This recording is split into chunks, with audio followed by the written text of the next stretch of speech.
화전면의 오두막에서라는 글입니다. 이따금 어디론가 훌쩍 증발해버리고 싶은 그런 때가 있다. 허구한 날 비슷비슷하게 되풀이되는 무표정하고 무료하고 따분한 일상의 틀에서 벗어나고 싶어서다. 내 삶을 다시 시작해보고 싶은 열망이 안에서 솟구칠 때면 어디론가 훌쩍 바람처럼 떠나고 싶다. 그러나 그때마다 갈 곳이 선뜻 떠오르지 않았다. 잘못 들어서면 또 다른 타성의 늪에 갇힐 것이기 때문이다. 지난 4월 19일 서울 법연사에서 법회를 마치자마자 나는 아무에게도 알리지 않고 길을 떠났다. 어느 깊숙한 두메산골에 화전민이 살다가 비운 오두막이 있다는 말을 한 친지로부터 전해 듣고 결심을 단행하게 된 것이다. 서둘러 달려갔기 때문에 봄날에 긴 해가 기울고 땅거미가 질 무렵 가까스로 그 오두막에 당도할 수 있었다. 그야말로 문패도 번지수도 없는, 전기도 통신수단도 전혀 없는 태고적 그대로인 곳이었다. 시냇물 소리와 골짜기에서 불어오는 바람 소리가 뼛속까지 스며들었다. 어둠이 내리자 영롱한 별들이 쏟아질 듯 빛을 발했고 머슴새가 번갈아가면서 밤새 울었다. 하룻밤 자고 일어나니 머릿속이 아주 개운했다. 시냇가에 나가 흘러가는 물을 양껏 떠마셨다. 문명의 발톱이 핥히지 않은 곳이라 흐르는 시냇물인데도 물맛이 아주 좋았다.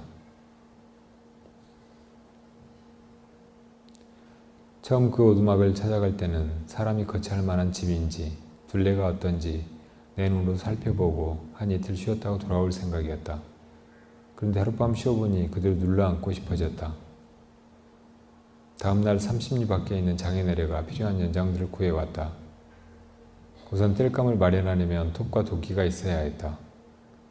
먹을 것은 가지고 갔기 때문에 따로 챙기지 않아도 되었다. 그 오두막에서 나는 꼬박 10하루를 지냈다. 내 팔자가 그러듯이 어딜 가나 손수 끓여 먹는 일이 나를 나답게 만들어 주었다. 처음 2, 3일은 전기가 없어 어둠이 좀 답답하게 여겨졌지만 이내 아무 불편도 없었다.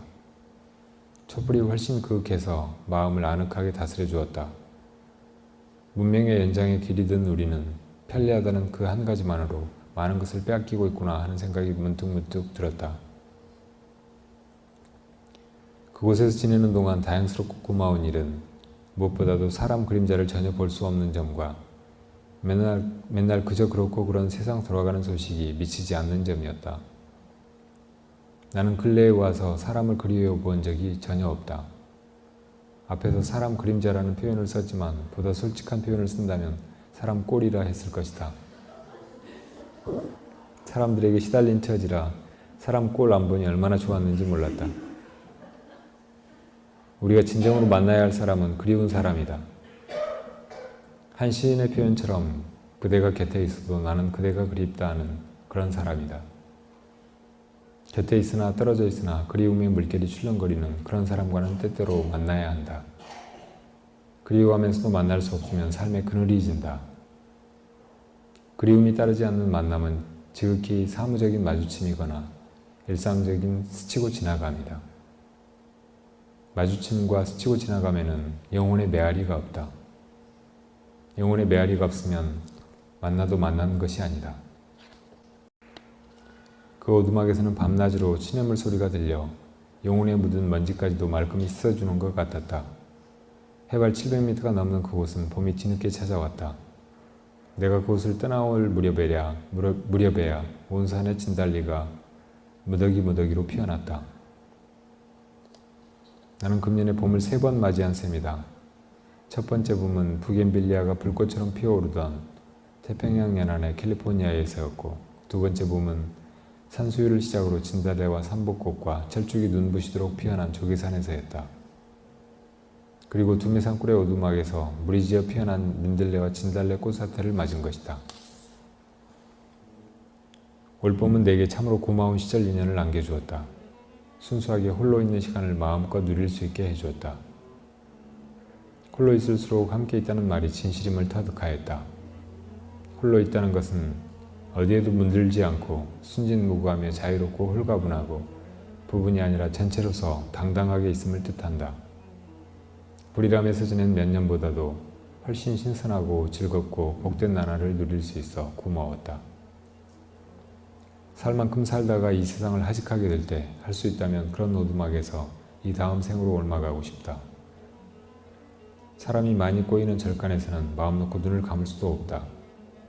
죽은 후에 치닥거리는 또 얼마나 번거롭고 폐스러운가. 나는 문패도 번질 수도 없는 그 두메산골의 오두막에서 이 다음 생에는 그 어디에도 소속되지 않고 앞뒤가 훤칠하게 트인 진정한 자유인이 되고자 원을 세웠다. 그 원이 이루어지도록 오늘을 알차게 살아야겠다.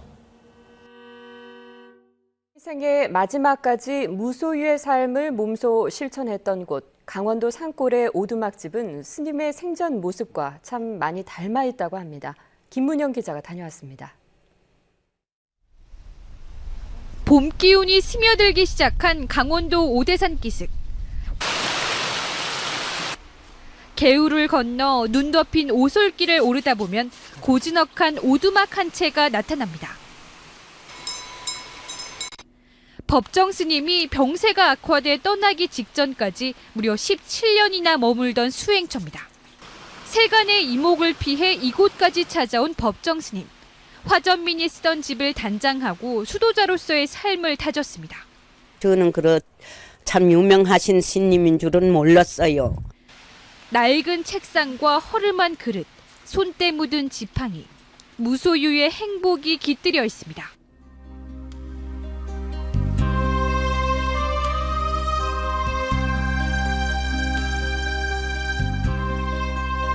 법정 스님이 자연을 바라보며 명상을 즐겼던 대나무 평상, 겨울을 지내기 위해 쌓아둔 땔감, 스님의 소박한 삶의 흔적들입니다. 가진 것이 적으면은 그것이 홀가분해요.